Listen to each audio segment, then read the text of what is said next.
In primetime news this evening, dramatic increase in COVID-19 cases. 32 new cases today, 31 from Alarica call center in Portmore. COVID-19 fallout. IMF forecasts Jamaica's economy could contract twice as fast as first expected. Holding on. Businesses dealing with the decline from curfews.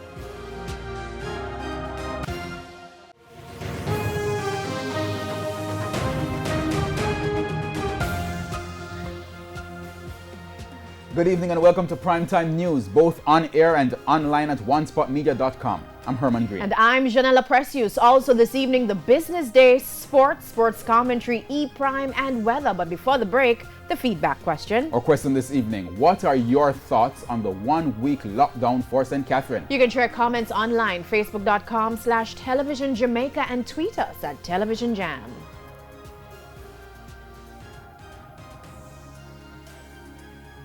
Please stay with us. Primetime News returns right after this break.